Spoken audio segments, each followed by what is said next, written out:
À ma gauche maintenant, c'est Madame Bonneville, qui est directrice adjointe de l'Adréal Bretagne. Madame Bonneville fait partie des administratrices du GIP Bretagne Environnement et était juste avant Monsieur Burlot, également présidente du GIP, puisque la présidence du GIP alterne tous les 3 ans entre l'État et le Conseil régional de Bretagne. Merci, bonjour à tous et puis meilleurs vœux également. Donc juste quelques mots puisque je pense que on est très en phase avec la région. Et donc moi je partage tout à fait tous les propos que Monsieur Burlot vient de tenir. Quelques mots pour rappeler déjà que l'État et la région ont renouvelé la convention avec le GIP Bretagne Environnement l'année dernière et pour 8 ans. Donc 8 ans, hein, donc ça veut bien dire l'engagement qu'on prend collectivement pour que cette structure poursuive son action et l'importance qu'on y attache.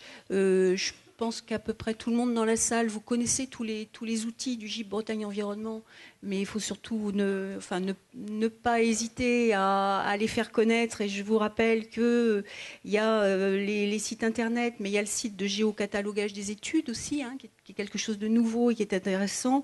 Il y a tout le site dédié à la commune.bretagne.environnement qui mérite vraiment que chacune des communes aille visiter l'ensemble des données qui sont disponibles sur cet observatoire. Il y a 4 grands observatoires dans les domaines à fort enjeu pour la Bretagne: l'eau, la biodiversité, le patrimoine naturel, l'énergie et les gaz à effet de serre. Et cet observatoire est particulièrement utile aujourd'hui dans le cadre du SRCAE et dans le cadre de la réalisation des PCET par les différents niveaux dans les territoires, parce que ça permet d'avoir justement des données qui sont homogènes et qui sont cohérentes. Et puis évidemment l'Observatoire régional des déchets. En ce qui concerne cette journée aujourd'hui, les rencontres du réseau Bretagne Environnement, pour nous, c'est très important. C'est organisé tous les 2 ans. Et puis ça me ravit de voir que vous êtes aussi nombreux aujourd'hui. Je crois qu'on est 130, c'est ça ? 160, waouh. Donc ça prouve l'importance que ça a de pouvoir réunir tous les acteurs qui s'intéressent à ces questions de la connaissance et des données, parce qu'il y a vraiment une nécessité de partager les approches et les expériences. Et en ce sens, je pense que le GIP joue bien son rôle. Alors pour le thème de la journée d'aujourd'hui, c'est le partage de la connaissance sur les territoires. Donc on est au cœur du sujet. Il va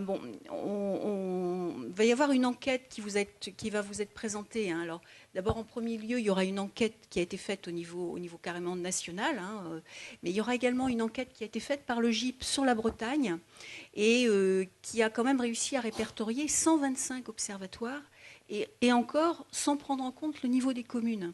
Donc c'est là qu'on voit le foisonnement de toutes les initiatives qui sont prises sur ce sujet dans notre territoire, avec ce que disait très bien Thierry Burlot, une assez grande inégalité sur les thématiques. Hein. C'est surtout le thème de l'eau qui est très très fortement étudié en fait sur la région. Et bon, il y a des raisons, il y a des raisons objectives pour que ce soit le cas. Mais enfin, néanmoins, on se rend compte qu'il y a un foisonnement d'observations et c'est vraiment important qu'il y ait une mutualisation, qu'il n'y ait pas de redondance, qu'on utilise l'ensemble des données qui existent déjà au niveau régional pour pas qu'il y ait de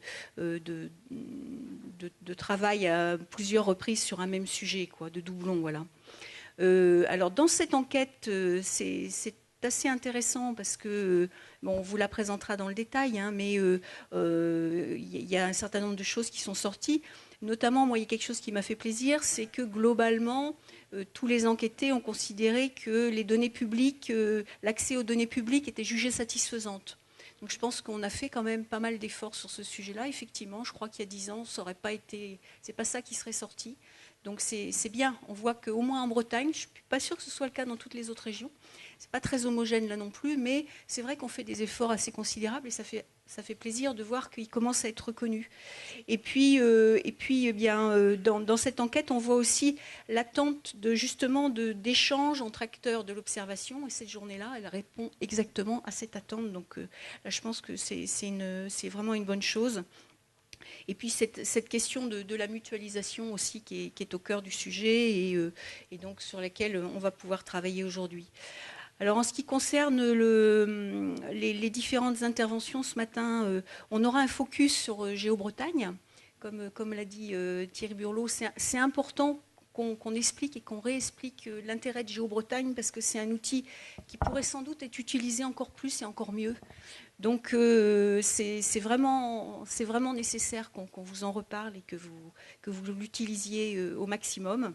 Il va y avoir donc la présentation de l'observation nationale sur l'ensemble des observatoires qui existent.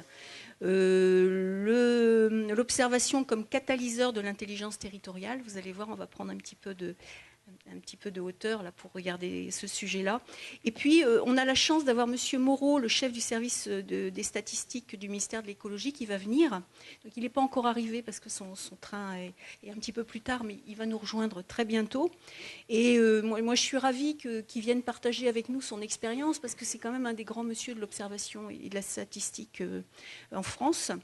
Et bon, ce service de l'observation et des statistiques existe déjà depuis longtemps, hein, et a pour mission d'organiser les systèmes d'observation en matière de logement, de construction, de transport, d'énergie, d'environnement et de développement durable. Donc vous voyez, ça couvre quand même beaucoup de sujets. Et régulièrement, ils sortent, je ne sais pas si vous les avez déjà vus, des petits 4 pages sur des sujets précis qui sont toujours très intéressants. Donc moi, je vous engage vivement à aller voir, c'est disponible sur Internet, évidemment. Mais il nous en parlera. Pardon ?